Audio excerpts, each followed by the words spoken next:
Good evening. Welcome to the December 2nd, 2015 Board of Education meeting. We've been in an executive session discussing contractual matters. We'll start with the Pledge of Allegiance. I pledge allegiance to the flag of the United States of America and to the republic for which it stands, one nation, under God, indivisible, with liberty and justice for all. Do we have participation in government students here this evening with us? Yes, okay. Your requirement is to stay till 9 o'clock. If the meeting is still going on at 9, we'll take a break. You'll need to come up and we'll have sign-out sheets here. And if you have any forms that you need a board member to sign, we can do it at that time. If the meeting gets done sooner, then just come up at that time and do the sign-out sheets.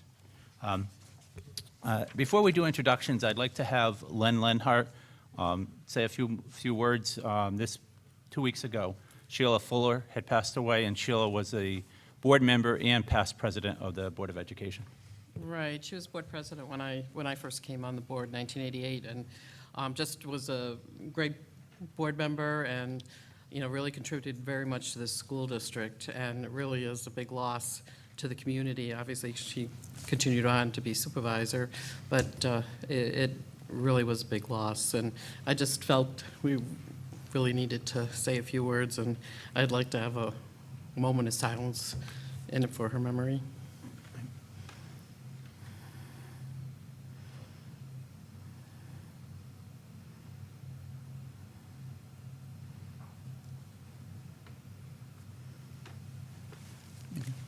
Okay.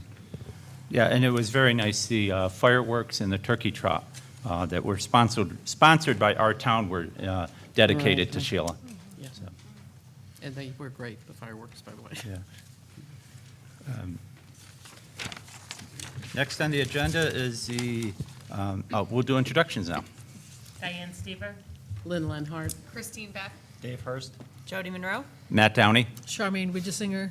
Michael Cooper. Joanne Cunningham. And Judy Kehoe. Okay. The next item is the approval of the minutes of the November 18, 2015 regular board meeting. So moved. Second. That's a first and a second. Any discussion? All in favor? Aye. Any opposed? Any abstention? That item carries. The next item is the Student Senate report. Do we have a representative from the Student Senate here this evening? No? Okay. Moving on is the interim superintendent's report. Jody Monroe? Sure. So first, we have some students here that we'd like to recognize. So we have our Bethlehem Central Middle School History Bowl team who earned a national bid. They qualified for the national competition after being semifinalists in the National History B and Bowl Junior Varsity Regional Competition on Saturday, November 21st at Princeton University. The BC team consists of, and if I could have the students come on up to the front when I announce your names, and I apologize in advance if I mispronounce some of your especially your last names. Griffin Roeder, sixth grader, 7th graders Ben Goldberg, Sam Cooper, and Michael Fishburne, and 8th grader Navid M. Maza. I can't even, I'm afraid I'm just going to butcher it. It's so long. Maybe you could tell me how to pronounce it. Oh, thank you very much. They finished third in a field of 12 teams. Competing teams were made up of all 9th and 10th grade students. And the national competition will take place in Washington, D.C. in spring 2015. And I'd also like to recognize Mr. Cooper. I saw him back there. You want to come on up, Mr. Cooper? He helped get the students there and is working with the team. So thank you, and thank you for letting us know how well they did.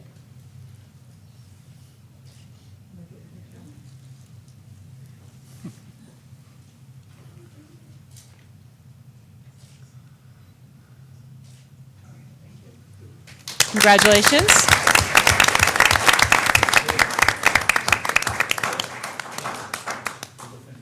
You get an eagle pin tonight. A couple other items I just want to share. I hope some of you saw it. If you haven't, there's a link on our website. The School Boards Association did a news story on our student help desk, and it was a great feature. And if you haven't seen it, you can go to either the NYSBA site or there's a link on our website. And finally, I just wanted to give the board an update. Last year, we established a kindergarten entry review committee to look at when students actually begin kindergarten. So we've met a few times, and what we essentially decided is that there's not a lot of research to support changing our start date. We looked at our own data in regards to students who were 4 entering kindergarten, students who were 5, and we see more of a trend, actually, students starting later. They call it redshirting, which I thought was interesting. And so, but we did decide to put some things in place and to take some steps. The committee essentially felt that it's individual student based. There's some students who begin kindergarten at 4 who do very well, and that's what actually our data supports. And then there's some students who begin kindergarten early that struggle, but that we see some of the similar trends with students who are 5. And there are other factors that seem more prevalent in regards to student success.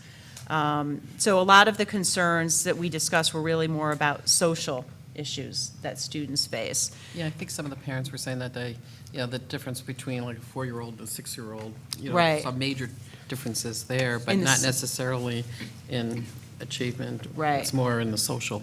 And most of the Atmosphere. research showed some trends towards students maybe who struggle a little bit initially, first, second and third grade, but that over the long term, they tended to perform equally as well as students who began kindergarten at 5 or later. So what we did decide to do is that we would actually do some things to help better inform parents, to help make the appropriate decision for their child. Because one of the things that happens a lot of times is parents don't necessarily know if it's the right time to send their child, if they should wait, and what constitutes that readiness. So we're going to actually develop some more information about what are the expectations that kindergarten students should be able to do that will help them be more successful. We also looked at, or we will look at, and we started to last year, is a summer program for students between grades K and 1 who are struggling. A lot of it is exposure. They haven't actually been taught it. A lot of it tends to be developmental. There are some schools who have a pre-first option, or they call it fluid first, where students just developmentally maybe aren't where their peers are yet, but by another year with some remediation in a smaller group setting, could potentially go to second grade with their peers, so it's an in-between concept. We also are going to actually improve our screening tool for kindergarten students and provide parents with more appropriate feedback into what do those screening tools actually help with, and how you can help your child be prepared for kindergarten.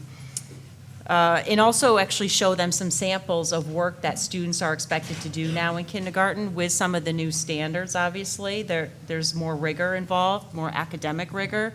So letting them see some of the samples of works that kindergarten students are expected to perform. And we started a few years ago doing Kindergarten 101, which is to show parents, talk to them about what kindergarten is all about. And we have been doing it in the spring, later in the spring, for the last 2 years. And so what we're going to do this year is we're going to move that up during like registration and before they actually do the kindergarten screening, so parents have more time to think about if their child is actually ready to begin kindergarten or not. And the other piece is, how do we, for those students who struggle socially, what can our guidance or social workers perhaps do to help alleviate some of those concerns? So that's right now where the committee left things. So obviously there's some work that will be happening in smaller groups with the staff to address some of those things. If we do look at the summer program or even a pre-first option, obviously that we would present that during the budget process for consideration. Jody, Yeah. could the board get a list of the research that was reviewed? Sure, yep.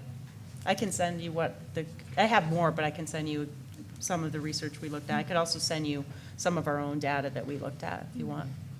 So, because this issue was brought up to us by one of the elementary school principals. I think Quite a all few. all the A couple of principals. them, yeah. Yep. Were they part of the committee Yep. and group? And were they comfortable with the net effect, the results and the Yeah. recommendations? Yep. And the other thing I would say is, I'm glad you're looking at the screening process, because, there is that kindergarten screening that, I have 2 fall birthday children. One who's the end of November, so she's pretty much the youngest kid in her whole grade. And what was really helpful to me was actually asking point blank, when, they meet with a kindergarten teacher and I think maybe the social worker and the nurse or something. But I asked point blank, these are fall birthday kids, are they ready? Right. So I think that arming parents with sort of the right questions to ask, or fine tuning the tool or whatever, however you do it, is a really good idea. Because I think, if any one of them had said no, I probably would have held my kids Right. back. And that's the discussion the committee had, was that we felt that it really was based on an individual child, because, Yeah. some students are definitely ready and some are not. But we thought more accurate information and honest feedback with parents would be Yeah. really helpful to them. Yeah. I just had a quick question. It's not really the kindergarten entry, but more along the lines when you're later on down the line, 5th grade, when you have an 11-year-old and a 13-year-old. Do we have any information from like the teachers on how that works when you have a 2-year age difference at that level? If that causes any problems in the classroom because they're at different The level? teachers, each of the groups, we had parents, we had teachers, we had administrators, went back and kind of did discussions, and the parents did actually a formal survey. The teachers did more informal discussion, and they felt that most of what they saw at the higher grades level tended to be more social issues. Right. Than academic, that sometimes there were kids who struggled, and academically, and this was supported in the research, was that by 5th, 6th grade, the academic piece levels out. But some of the social issues still Carry may on. remain, which is what and there's not a lot of research on that piece of it. Okay. But there wasn't a ton of concern about that disparity in age as they got to that point. But it But- did come up, Yep. for a college age. Yes. If your child's not 18 when Right. going away to school, that can present issues too. Exactly. The maturity Right. level. So what Right. is But- the disadvantage of having the cutoff date be September 1st? Well, there were, some of the disadvantages we talked about was that many parents may just choose to enroll their students in private kindergartens, because private kindergartens will accept them, charter schools will accept them, so that ultimately they would then go there for kindergarten and come here, and we would have similar issues in 1st grade. The other piece of that we looked at also was there were other factors related to the academic success for students, whether it be 4 or 5, not necessarily related to age. And so if we hold kids back, what are they getting? Are they just not getting anything for another year? And so that's why we looked at potentially a program for the summer for those students who are behind at a very young age, that could address some of the lack of readiness.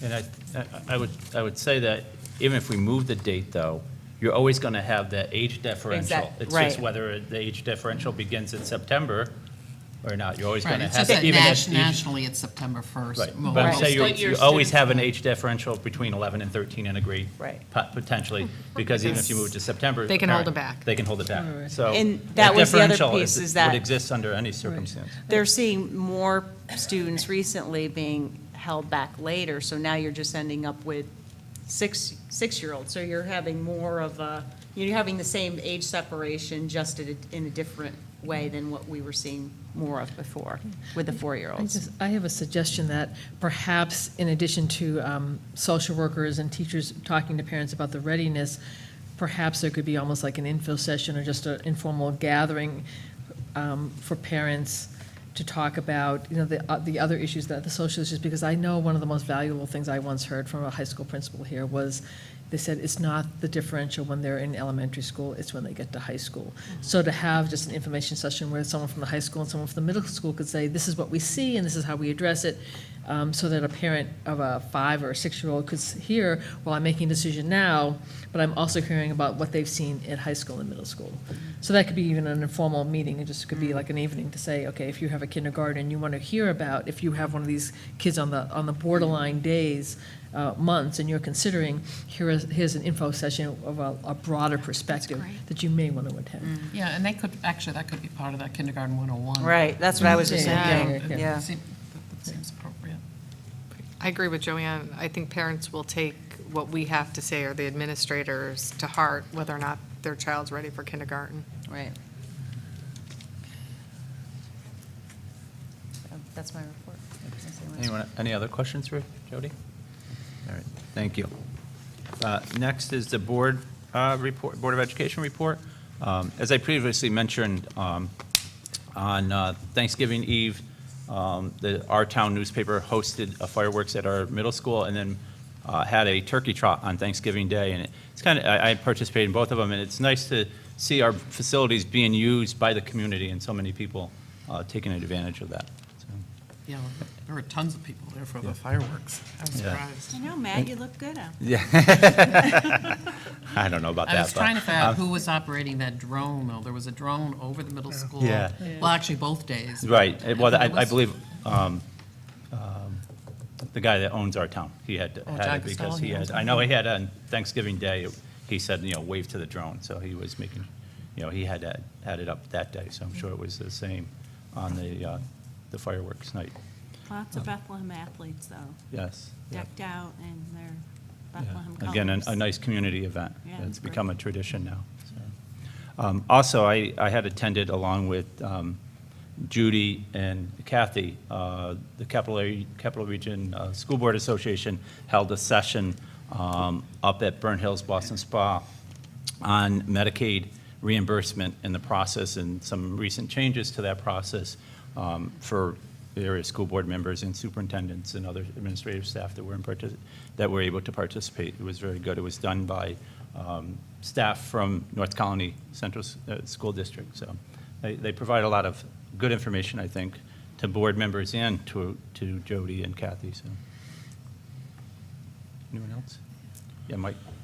We got a notification this week about the Shakespeare play, and I'm looking forward to seeing it.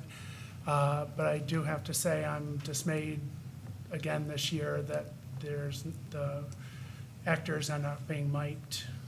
We have spent a considerable amount of money upgrading the body mics and the assisted listening device system for the auditorium. And we're doing a real disservice to folks who have hearing loss by not utilizing that equipment, and we're probably in violation of the Americans with Disabilities Act because we're not making accommodations for people with hearing loss. And when I was at the show last year, I saw at least 2 or 3 people who were wearing hearing aids who left at the intermission and did not come back. My wife included, because she couldn't hear anything because they were not mic'd at all. So I would really like to ask that we try to make that part of the performance in the future years. Is there a reason, do you know the reason they're not using the body mics this year? Have you, I don't know if you know. or- The reason I've been told in the past is that they would like to make the play performed as if it was done at the Globe Theater. And they didn't obviously have microphones at the Globe Theater. However, they also did not have female actors at the Globe Theater, so. But again, I will say that I think we're violating the Americans with Disability Act by not making that accommodation. Well, the play hasn't happened yet, so I Right. mean, Right. maybe it's a good, It's too late? Mr. Landry is addressing. I was out of the lead today with our art department, but Can you come up to the mic, please? I was just whispering, I was like, I can't hear him. Speaking of amplification. Oh, okay, yeah. I was out of the building today, I was with the art department over at Mass MoCA today, but Jody had sent me the email, and we are going to look to see if we can't correct that for the performances, even if it's a short-term gap, but I'll work with Mr. Nealon and Mr. Yera as well. Okay. Would signing help at least, having someone sign? Well, if somebody knows sign language, but a lot of people with hearing loss don't know sign language. Oh, okay. I'm one of them. I would know have hearing sign loss and I don't know, so. Many theater companies do provide sign language interpreted performances, but it would only work for people who know sign. I would agree with Mike. Last year, the performance I went to, and I had difficulty hearing it also in terms of clearly understanding everything. But we should say what the dates are, which are I'll leave that to you, Christine. December 11th through the 13th and the 18th through the 20th. So there are 6 shows. I went back and watched the tape of the discussion on swimming and PE last week, and I just kind of reflected on it, and I realized one thing. I think Christine asked board members to kind of weigh in, and I realized I hadn't really weighed in, but one thing I mulled and reflected on today was the issue of facilities. And that when we did the last bond, we asked the community to support, and they did, the renovation of 2 pools. And I think besides the discussion of what kind of turf we're going to put on that football field, the issue of how many pools and the renovations was the next highest most discussed item on the bond, I think, something along that. We went back and forth and back and forth. So as the PE department thinks about what recommendations they may make, I would like them to consider that the community funded renovations of 2 pools with I believe the understanding that they're going to be used, because if we were going to close a pool to PE, potentially that pool would then just be used for a swim team, which meant we could have potentially closed a pool and just shuttled kids. Or community involvement uses the pool too. I know, They I know, have the but I Pool gets a realized lot of that use. just didn't come up in the discussion, and I realized it only today. It's like, we didn't think about the why we kept those 2 pools and the community support for the renovation. So I just wanted to throw that into the mix. But we were Right, also but- talking about having it being more of an elective, as long as students Right. knew how to swim, and did that, it would be more of elective. Yep. Right, I thought it was more of giving them the ability to test out. not Test that- out, or if they test want to out. Right. participate in a swim Yeah. class. Yeah, and I saw Mr. Powers said, I think a couple times, that he would consider all that and come back with some Yeah. recommendations, so. And maybe there's more sort of fun swimming electives if you kind of create it as an elective. I mean, going back to my comments about the phys ed program, one of the things that I think we've lost is, at the high school level, is allowing students to choose what they want to do. And it really, I heard a lot of really good things about that. Maybe we do that in the swimming program. Water polo. Yeah, you know, water where- polo. Volleyball, water volleyball. Right, yeah. yeah. I'm Water almost yoga. positive they did water polo. My daughter did water polo. And- And maybe middle school or something, but she No, I did. know, but I don't think they do it. No, I know, I'm They just do saying. it I as think part of the it's kinda- program, not, Yeah. you know. Okay. So, anyone else? I just wanted to say, I know we don't have Tim Manishi out there today with the BCAA report, so all the winter sports are gearing up. I know tonight there's a lot of things going on, JV varsity wrestling, girls bowling. We also have, I think Friday night, there's boys basketball. It's the first varsity hockey home game. It's also beach night, so we'll expect to see lots of kids that unfortunately will be really cold in the rink on Friday, but it's lots of fun. But a lot of work's going into those winter sports, so I think we're in for a great winter sports season that's just starting to dial up.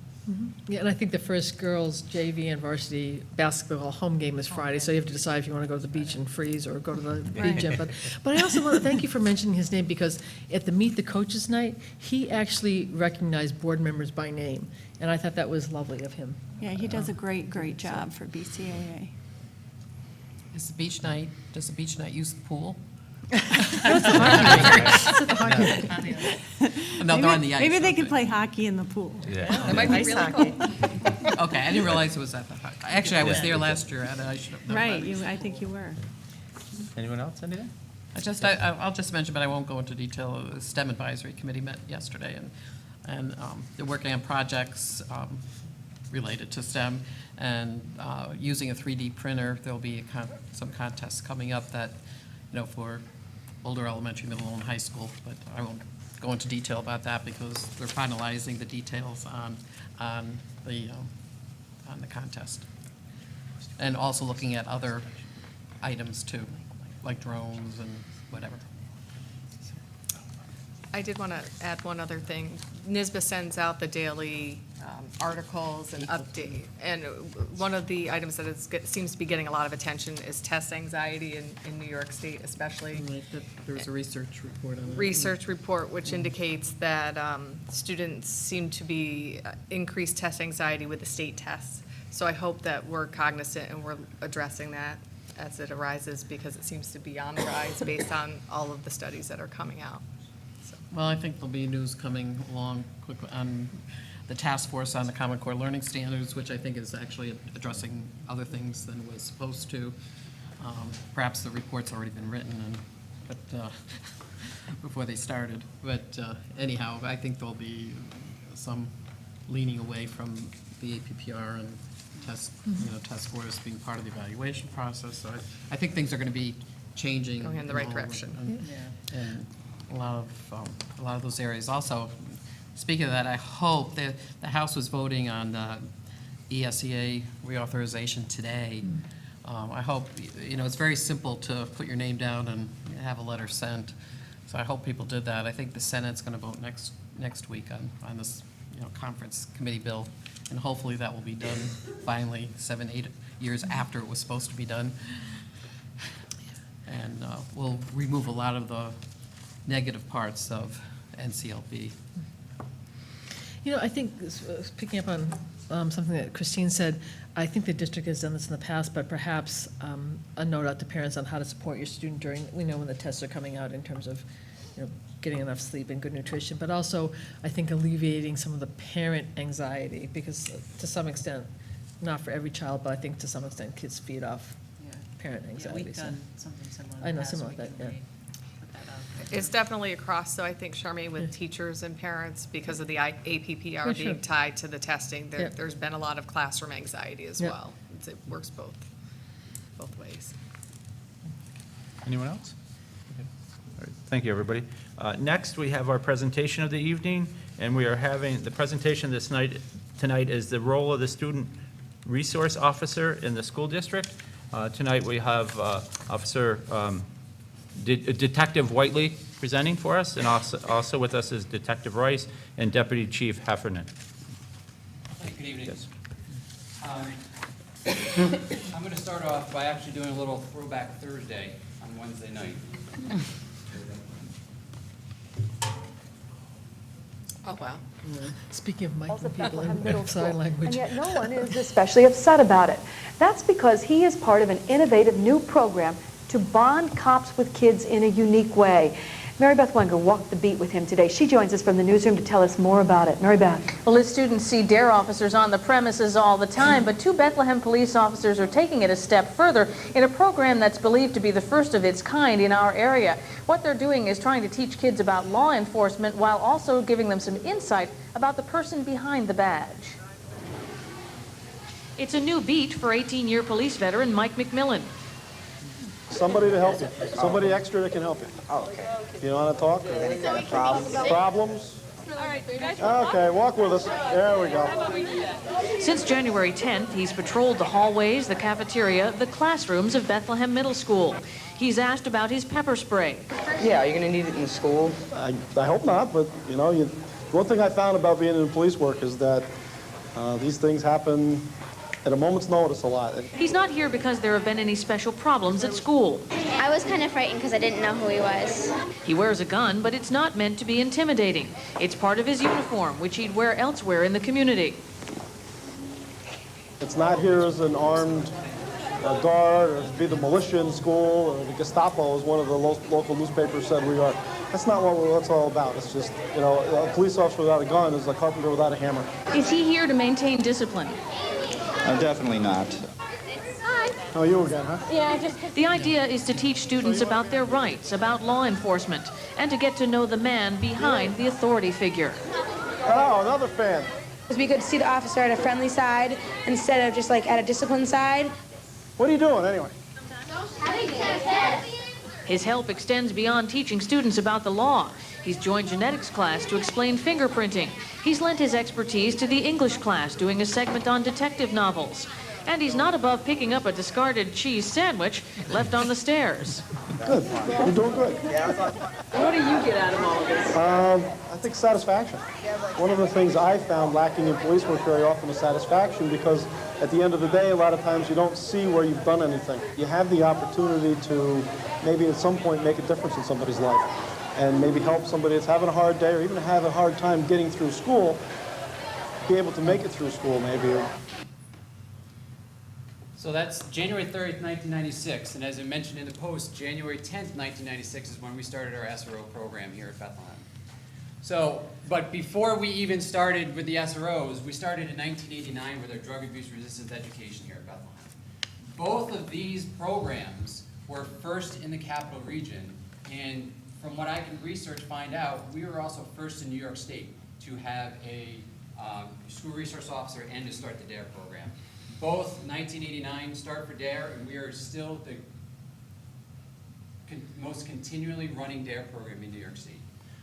So it's something that we are very proud of here in Bethlehem. So with the times, unfortunately, there's a lot of things that have happened that have shocked not only the kids that we see every day, but also us as citizens in the United States. So we have to be aware of this and things that go on.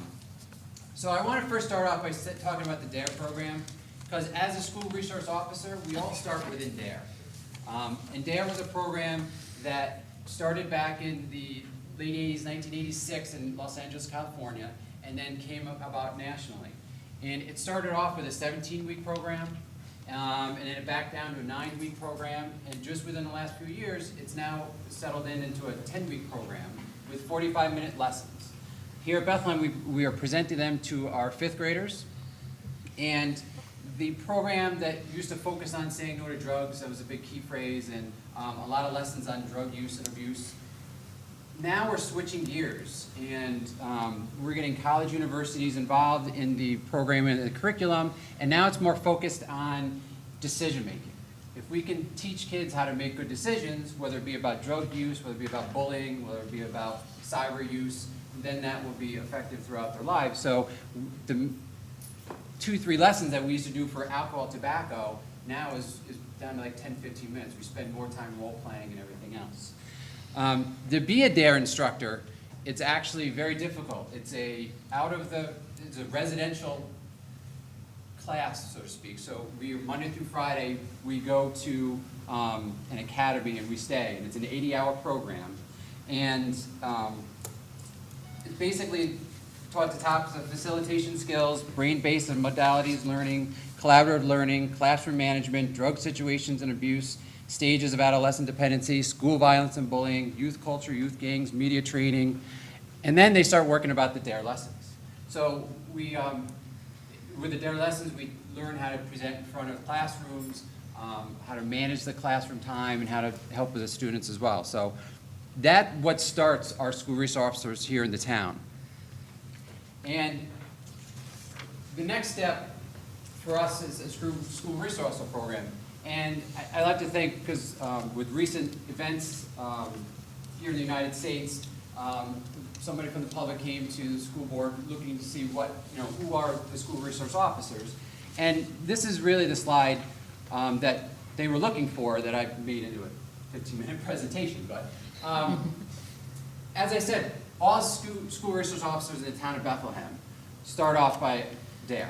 So we have that 80-hour training, we have the DARE instructor. Then, once we get promoted and move on from attrition, we become a school resource officer. The first thing we're going to go to is a basic school resource officer and a basic juvenile officer school. And then the school resource officers here today are advanced SROs and advanced juvenile officers as well.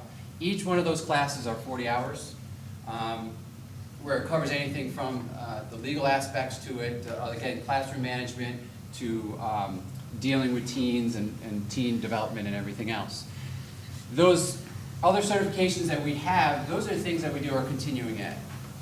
Every year, we're offered to go to the State of New York Police Juvenile Officers Association, an association that many school resource officers in Bethlehem have been part of the executive board of, are involved in developing trainings and providing trainings to other school resource officers and youth officers throughout the State of New York. So that's a list of some of the things that we continue to do to improve our skills as SROs. Basically, we provide to 3 different parts. All right? We provide to the school staff, we provide to the students, and we provide to the parents. The school staff could be anyone. Teachers, we've been asked to present to health classes, because we do 5th grade DARE, and that's great, and then they do an 8th grade health class, and then they do a 10th, 11th grade health class. So there's gaps in there. So we go into those health classes and do like a post-DARE type of presentation, answering a little bit more the questions that they've now developed between 5 and 8, and then 8 and 10. We've also gone into English classes when they're writing detective novels or doing that. We've gone into science classes into DNA and fingerprinting. I go into specifically social science classes. We talk about the Bill of Rights and the Constitution. Constitution Day is an annual presentation that I always do, which is done very well. We also provide for the administration.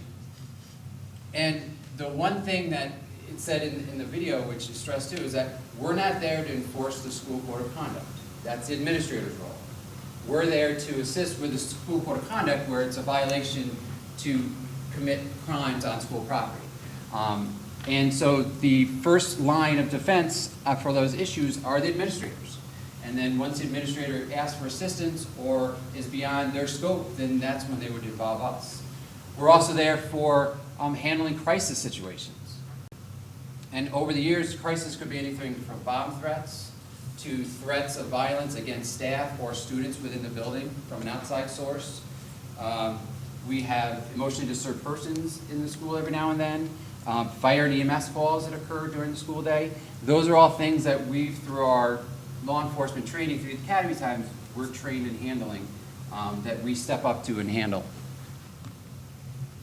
We're here for the students, all right?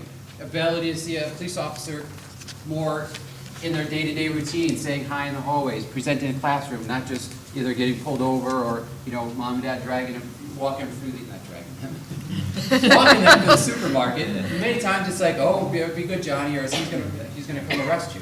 Well, that's not who we are, because then they're not gonna wanna come to us for help. So we're presenting that side that we're here for help. We're the serving of I skipped, sorry. Showing that we're there as somebody they can talk to and help. We're that extra trusted adult in the building. Because sometimes maybe the students don't feel like the teacher would understand. They don't feel that a principal would understand. A lot of times the kids will come to me when they're talking about things in the classroom and say, oh, well, I know this person and they're making this decision. What do you think? So it's someone that's accessible and easily for to come to when they say they walk in the hall or come to the main office to sit down in our offices there as well. And of course, modeling of good citizenship. And then we're here for the parents, all right? It's, we're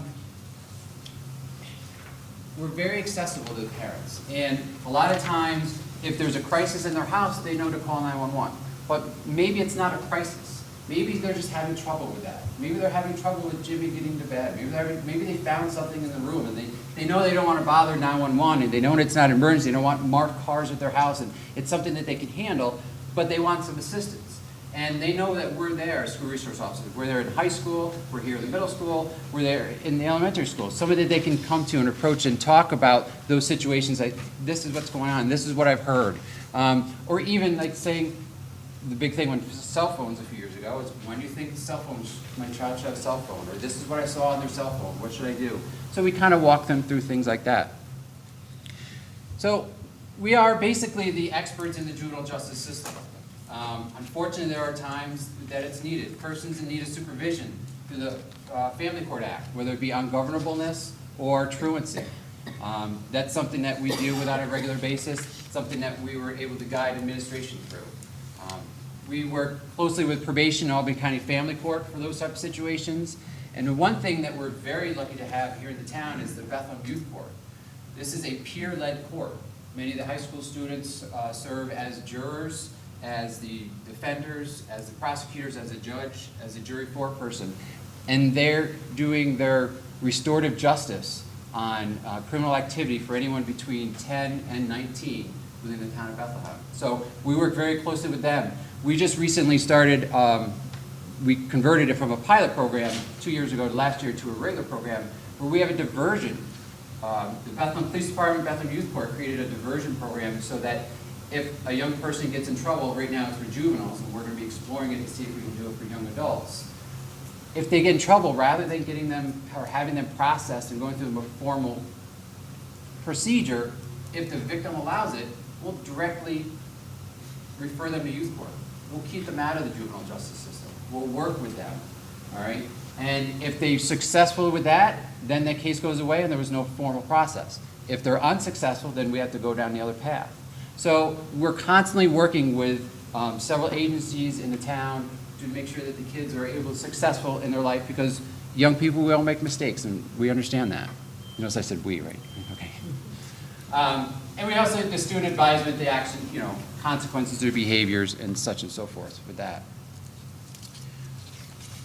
So I want to just kind of finish by saying, first of all, thank you, because and I was talking to Superintendent Monroe, I don't know the last time we were here at a board meeting to present something like this. And it's something that I think we've taken for granted all these years, because since 1989, we've been in schools, 96, we've been SROs. But it's something that, as we've grown up, it's just something, oh, you guys, we have a program, we have SROs. So I thank you for letting us present to this, to educate you guys and just let you know what we do every day in schools. And what I've talked about is just scratching the surface of what we do every day. And really, it's perfect timing as well, because next month will be 20 years. The 20-year anniversary of the partnership with the Town of Bethlehem Police Department and the town itself with the school district for presenting this program. So what I have up there is Detective Beck is our DARE and elementary school SRO. Obviously, myself for the middle school. Detective Rice is at the high school SRO. Chief Corsi, unfortunately, was not able to come tonight, but he sends his regards as well. Deputy Chief Heffern is here representing the bus. So I want to thank you very much for your dedication. I want to thank the town of Bethlehem and the supervisor and the town board for continuing to promote this program and allowing us in the schools to help out. Thank you very much. Anyone have any questions for Detective Whiteley? Yep. Yes. Actually, there has been discussion at the board table years ago that people were very upset. Parents were upset about the fact of having officers walking around the school with guns, that this was going to present a dangerous situation, and obviously over all these years it has not occurred. Right. The other thing I like too is that you've been able to modify the program. My daughter was in it one of the first couple years. First couple years were actually in 6th grade at the middle school, and I think, you know, whether it was, I don't know whether it was Mike McMillan at that point, but suggestions were made to move it to the elementary schools because you didn't really have the support in the middle school because of, you know, the students attending all different classes, whereas at the elementary school you did have the support of, you know, the individual teachers and, you know, and the principal. You know, it was easy, you know, to kind of give support to the program too. So, so I was happy to see that change. Yeah, I mean, and as time goes on, I mean, 20 years is a long time, but it's still fresh as well. And with the change in time, 20 years ago, there was no cell phones. The technology changed. So as technology changes, we change. As ruling comes out with, you know, court decisions, we change how we practice and how we handle juveniles or how we do things as well. So it's not like we just don't come in here and say this is how we're going to do it. We're attending conferences every year and changing as we see fit with the population that we're serving. And then the third thing is that the incorporating writing and speaking as part of the program too. I mean, some of those paragraphs that the students write are really spectacular. The DARE essays that they provide. The DARE essays, yeah. Great. Yes, Joy. First, thank you for the DARE program. My fourth child this year will go through DARE, and it's a great program, and you guys do a really good job. Just a couple of questions. One is, my oldest just went off to college, and I don't know if this is something that you guys could sort of just give information about, but one of the things I was trying to sort of connect into and didn't do, but still have it sort of on my parent list, is trying to kind of find a program for a, 18-year-old, and it doesn't have to be a girl, but, 18-year-olds. All these kids are going off to college, going into the real world, and just like some sort of self-defense type programming. I started looking around. Some towns offer them. I don't think this is probably, maybe it could be in the purview of like a, SRO type program. But it would be great for us parents who are sending our kids off into the world to, even just get information about where programs are and how to kind of plug into them. Yeah, and the Girls' Night Out that does here at the school offers the RAD, the Rape Yeah. Aggression Defense. Oh, I didn't know program. that. It's done through the Albany County District Attorney's Office. Yeah. They also put one of those programs on at the library. Okay. So it's something that was on our radar a few years ago. Unfortunately, with staffing and budgetary issues, it's difficult for us to offer those type of programs, but the Right. Albany County District Attorney's Office does run that. Okay. Has a Did the they county do has a it coordinator. in Bethlehem? Or They do you did have at the to- Bethlehem Library, Okay. and they do, Because that's like the multi-week one too, isn't it? The RAD? yeah, I think they Yeah. do a single night with, but they Okay. offer it within the county at least for the other Okay. nights. No, that's good to know, and maybe we could publicize that more. I just think those are great tools. My other question is, your role, your primary role appears to be the SRO, very much the school connection. Yet, you're also a member of the Bethlehem Police Force and participate in regular community policing at times. And I just wonder how you balance that role of, these kids see you walking around the schools and, you might be kind of this friendly buddy type presence, somebody they associate with their school, which is, a safe place and somewhere where you're very approachable, which is the whole point of the SRO program.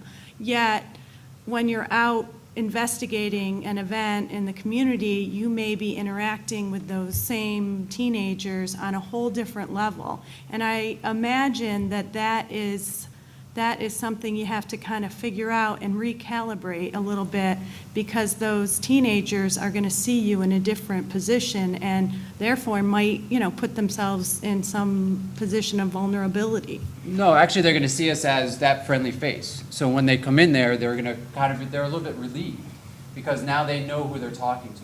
There's not just the uniformed police officer that's there that they don't know. So it's a face that they see every day, and it's a face that they, somebody that they've seen, so they feel a little bit more comfortable. It is true. We are SROs, but we're part of the Family Services Unit within the police department. We're to kind of rename it, we're also special victims. So we do all child abuse investigations, we do sexual abuse investigations, we do elder abuse, we do animal abuse. So those investigations sometimes do take us out of the school to handle those activities.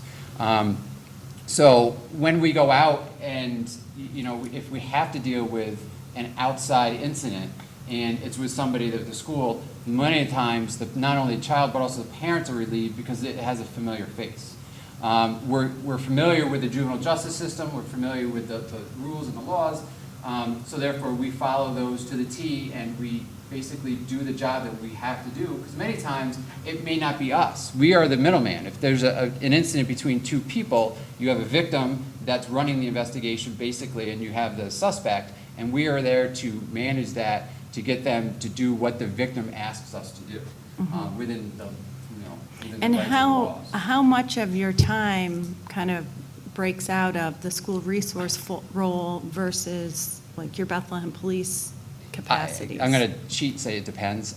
Some days I can spend, 8 hours a day in the class or in the school. And some days, depending on caseloads, investigations, it may only be a couple hours. Okay. So, I can honestly say probably about 85% of the time, we are within the schools during the school day. But you can have call-outs during the day, too. Absolutely. I mean, we're police officers, and, you know, with the size of the town and the number of police officers working, if there's a major incident, if it's not involving a school or near school grounds, then we may be called off to deal with that as well. I have a couple questions, then a suggestion. One is, when at all would you be called into a classroom situation, and how would you be expected to respond? Do you understand my question? Yeah, and I know exactly where it's coming from. I saw the video, which is kind of what facilitated some of this here, so I'm going right to the heart of it, I like it. What we've seen is that we're the last resort to get involved.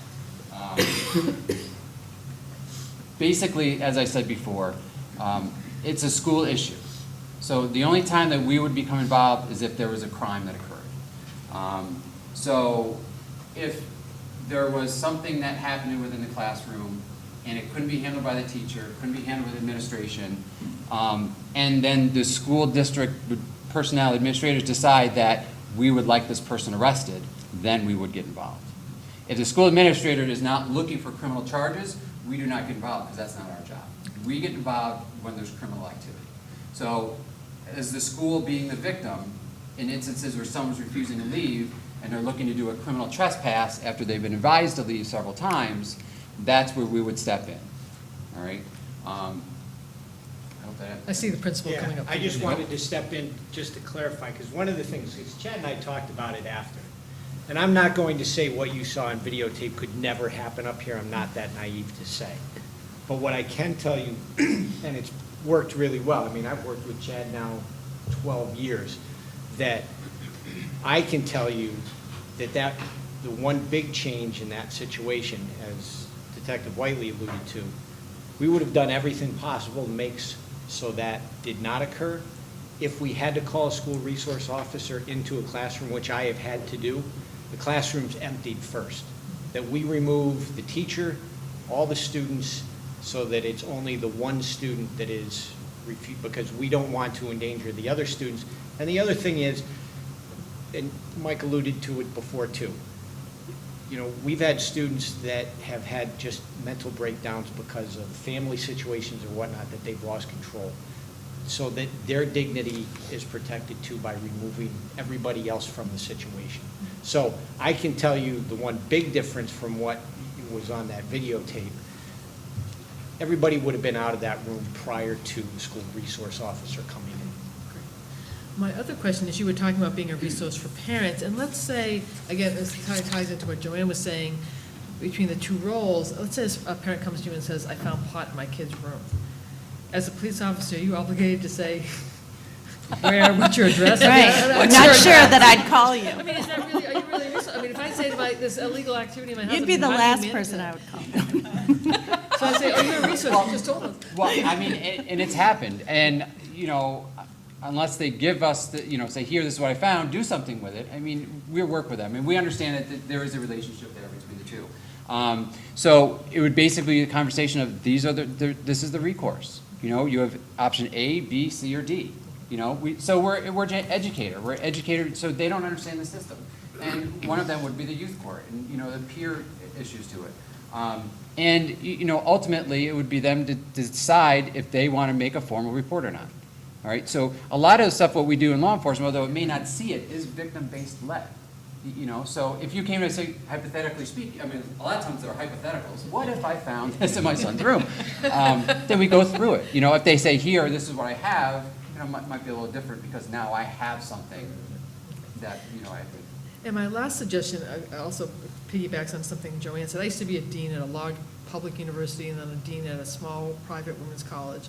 And in terms of helping people going off to college or the next adventure in their life is not only self-defense skills, but of all the assault cases I had to handle, 99% of them were not you needed to act in self-defense because someone attacked you. It's much more of how to handle the social situations and manage your own safety in those situations. So, the girls' night out could have self-defense skills, but as equally important is when you go off to that party, who's managing your drink? Do you go in a group? How do you not put yourself in compromising situations? Because those were the kinds of cases, and those are the majority of cases that colleges see. They are the other ones where someone is attacking you and you fighting back. Very few of them are. They're much more of a situation of that nice young man who'd walked you back from fraternity ends up in your room.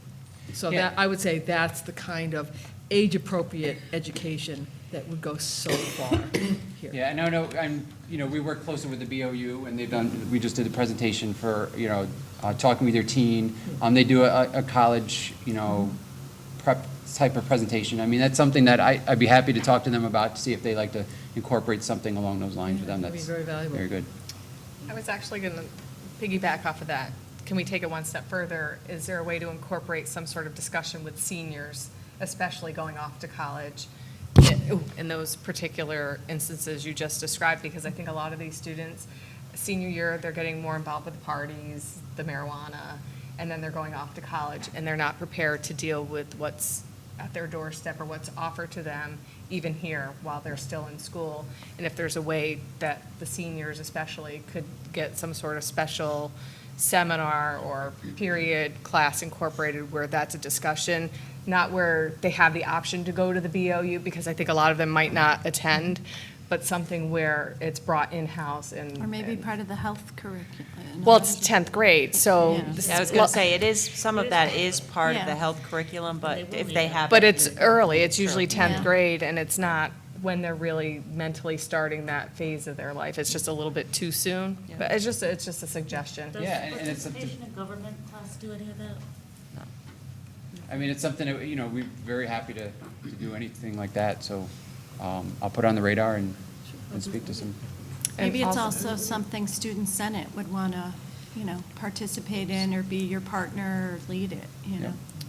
But I definitely think it's something extremely important that most of the seniors here face, Right. either that year or when they're off to college. But I also wanted to say that I've had 3 kids in the DARE program. I've gone to 3 DARE moving up ceremonies, and the excitement level that these students have in 5th grade is, not that I don't love the DARE moving up ceremony, but they're so excited, and all 3 of my kids told me about their essay and what they were writing, and it's just amazing, and it's a great program. Any other questions? I just Yeah. want to also thank you for the partnership over the years.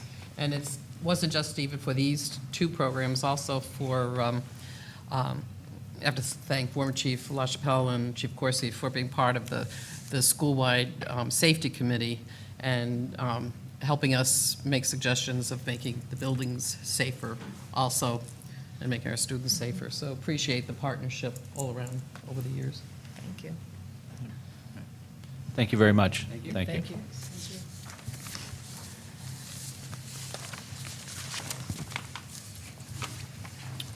At this time, the board would recognize anyone in the audience who would like to address the board on an agenda item. Is there anyone who would like to? No? Okay. Item number 8, finance action items. It is recommended that the Board of Education approve the following finance action items A and B. Second. That's a first and a second, and a third, I think. Any discussion? All in favor? Aye. Any opposed? Any abstention? That item carries. Item number 9, professional personnel action items. It is recommended that the Board of Education approve the following finance action items A through E. So moved. Me and the personnel. That's a items. first and a second. Just one. Discussion here? Yeah, just one little quick thing.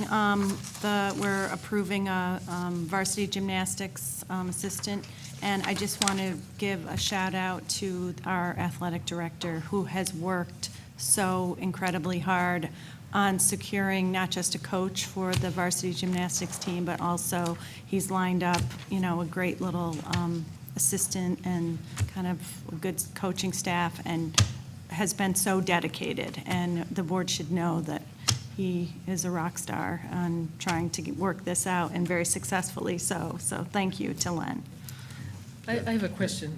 On C, it says varsity hockey program assistant A. Is that some kind of, is that like an assistant coach? What is it? That was what was developed last year, I think, for what replaced volunteers, so they were paid. It was an MOA with the BCTA. Okay. Right. So it's an agreed-upon amount that is paid to them. Okay. It's not a Right. full coaching not stipend, a it was something Right. that we They're- agreed to. right. In the But the past, person's a there's been a coach. paid Yes, assistant. they have to meet all Well, the there is an coaching. assistant. This is on top of Right. the Oh, okay. assistant. Right. Thank you. But, yeah. And congratulations to Jen Gagne on the birth of her baby. Yep. Oh, okay. And then also, item E is, we'll be momentarily appointing Amy Bulick at Ballack, I'm sorry, it was mispronunciation, Amy Ballack, as our new Director of Human Resources, so. Oh, right. Yes, Amy, if you, Oh, that's would you great. care to say anything? And we'll talk to you after the meeting, obviously, and introduce ourselves. Looking forward to it. I'm finishing out my last couple weeks in Burn Hills. I've been there for 15 years as the HR director, so looking forward to a new and bigger challenge first of the year. And we're looking forward to you, to arriving and helping the district develop really a human resources department that we have been handled by multiple people throughout, and it'll be nice to have that specific effort in that area, so. Any other discussion? All in favor? Aye. Any opposed, any abstentions? That item carries. Item number 10, support Congratulations. personnel. It is recommended that the Board of Education approve the following support personnel action items A through K. So moved. That's the first and second. Any discussion? Just- Oh. I'm sorry. Just, it looks like Deborah Rooney, I'm not sure if she was 20 years as a aide to student with disabilities. Was that her position over the 20 years? As far as you know? I'm just curious. I don't know if it was for all 20 years. or Yeah, not, but just, you know, for significant many, yes. contribution. Right. All in favor? Aye. Any opposed, any abstention? That item carries. Item number 11, correspondence for action. It is recommended that the Board of Education approve the following correspondence for action items A, just A. That's the first and second. Any discussion? All in favor? Aye. Any opposed, any abstention? That item carries. At this time, the board would recognize anyone in the, any of the visitors that would like to address the board on a non-agenda item? No? Okay. Future meetings, let's see. Diane, I'll make sure I go through each and every one of them. They're up there? It's a running joke between her and I. We have the next meeting, the board will, some board members will be able to meet with our Assemblywoman Pat Fahey on December 10th at 8:30 a.m. here in Jody's office. And then Monday, December 14th, the Superintendent's Evaluation Committee is holding a meeting. Wednesday, December 16th is the next Board of Education meeting, 6 p.m. anticipated start time with executive session, 7 p.m. public meeting. That meeting will be held at Hamlet Grill Elementary School. And then the next meeting after that is Wednesday, January 6th, 2016. Again, a 6 p.m. executive session start time with a 7 p.m. open board meeting, and that will be here at the high school. We do not need to go back into executive session, correct? Okay, can I have a I'll motion move. to adjourn? So moved. First and Thanks second, to all in Diane. favor? Aye. We are adjourned. Participation in government students, if you could come up and sign out. Thanks to Diane. And we'll sign any documents you need signed.